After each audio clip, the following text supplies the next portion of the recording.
Assalamualaikum warahmatullahi wabarakatuh. Perkenalkan, nama aku Cantika Zahra dari Universitas Indah Prasta PGRI, Prodi Pendidikan Ekonomi, dengan NPM 2023 14500-806. Di sini aku akan menjelaskan materi tentang karakteristik individu dari mata kuliah perilaku organisasi.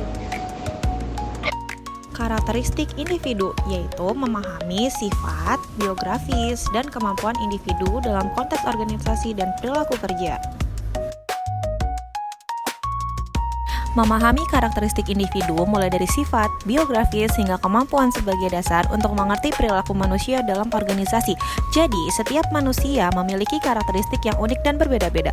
Karakteristik ini bukan hanya soal siapa kita secara fisik, tetapi juga bagaimana kita berpikir, merasakan, dan bertindak. Dalam konteks organisasi, pemahaman terhadap karakteristik individu menjadi sangat penting karena perilaku seseorang di tempat kerja tidak muncul begitu saja, melainkan dipengaruhi oleh sifat-sifat bawaan, latar belakang biografis seperti usia, jenis kelamin, dan masa kerja, serta kemampuan intelektual maupun fisik yang dimilikinya. Dengan memahami semua faktor ini, sebuah organisasi dapat lebih efektif dalam mengelola sumber daya manusia, menciptakan lingkungan kerja yang produktif, dan menempatkan orang-orang yang tepat pada posisi yang tepat. Karakteristik individu adalah bagian kecil dari kepribadian. Definisinya, karakteristik individu merupakan sifat-sifat khas yang membedakan satu orang dengan orang lain, meliputi kemampuan, kebutuhan, nilai, dan cara pandang. Karakteristik individu dipengaruhi oleh keturunan atau genetik, lingkungan atau keluarga, pendidikan dan sosial, budaya atau norma, adat dan tradisi. Relevansinya, perilaku seseorang dalam organisasi sangat ditentukan oleh karakteristik individunya, termasuk dalam hal produktivitas dan kepuasan kerja. Memahami sifat individu dapat dilakukan melalui 3 pendekatan utama, yaitu kognitif, penguatan, dan psikoanalitis, yang masing-masing memberikan cara pandang berbeda terhadap perilaku manusia. Pendekatan kognitif berfokus pada kegiatan mental yang sadar seperti berpikir, memahami, serta membentuk sikap dan kepercayaan dengan asumsi bahwa memahami pola pikir seseorang adalah kunci memahami perilakunya.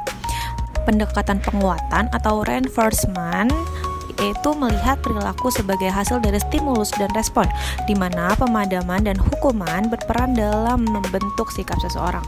Sementara itu, pendekatan psikoanalitis memandang perilaku sebagai cerminan dari kepribadian yang dalam dan sulit berubah, menjadikannya pendekatan yang paling akurat, namun juga paling membutuhkan waktu untuk diterapkan. Selanjutnya ada karakteristik biografis. Karakteristik biografis adalah data pribadi yang objektif dan mudah diperoleh, namun memiliki pengaruh nyata terhadap produktivitas dan kepuasan kerja seseorang. Berbeda dengan sifat yang bersifat psikologis, karakteristik biografis mencakup hal-hal yang dapat langsung diidentifikasi dari rekaman pribadi seseorang, seperti usia, jenis kelamin, status perkawinan, jumlah tanggungan, dan masa kerja.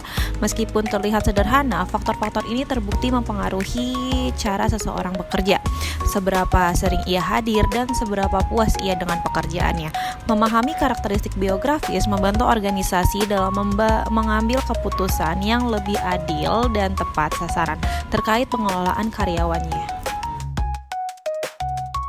Setiap aspek biografis dari usia hingga masa kerja membawa dampak yang berbeda-beda terhadap perilaku dan kinerja individu dalam organisasi. Usia berkaitan dengan penurunan kecepatan fisik, namun peningkatan pengalaman dan kepuasan kerja, terutama pada karyawan profesional. Jenis kelamin tidak menunjukkan perbedaan signifikan dalam produktivitas.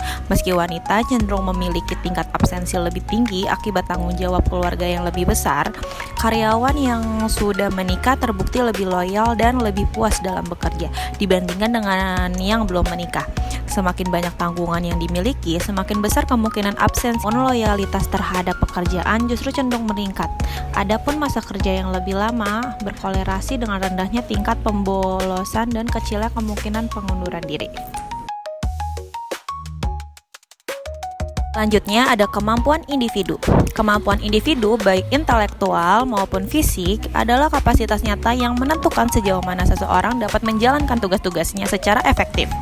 Kemampuan intelektual mencakup 7 dimensi, yaitu kecerdasan numerik, pemahaman verbal, kecepatan perseptual, penalaran induktif, penalaran deduktif, visualisasi spasial, dan daya ingat. Semuanya berkontribusi pada kemampuan seseorang dalam berpikir dan memecahkan masalah. Di sisi lain, kemampuan fisik meliputi kekuatan dinamis, kekuatan tubuh, kekuatan statistis, keseimbangan, keluasan, koordinasi gerak, dan stamina yang sangat relevan untuk pekerjaan yang menuntut ketahanan fisik. Organisasi yang mampu mencocokkan kemampuan individu dengan tuntutan pekerjaannya akan menghasilkan kinerja yang jauh lebih optimal.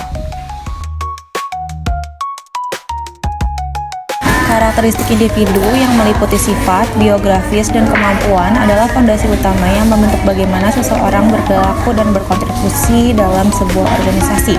Jadi, setiap individu membawa keunikannya sendiri ke dalam lingkungan kerja. Sifat-sifatnya dibentuk oleh keturunan, lingkungan, dan budaya. Latar belakang biografisnya mempengaruhi pola kehadiran, loyalitas, dan kepuasan kerjanya. Kemampuannya, baik intelektual maupun fisik, menentukan seberapa efektif dia menjalankan tugasnya. Dengan memahami semua dimensi ini, organisasi tidak hanya dapat menempatkan orang yang tepat pada posisi yang tepat, tetapi juga menciptakan lingkungan kerja yang lebih manusiawi, produktif, dan berkelanjutan.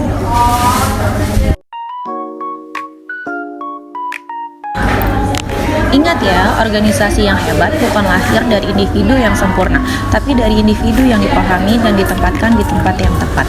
Terima kasih.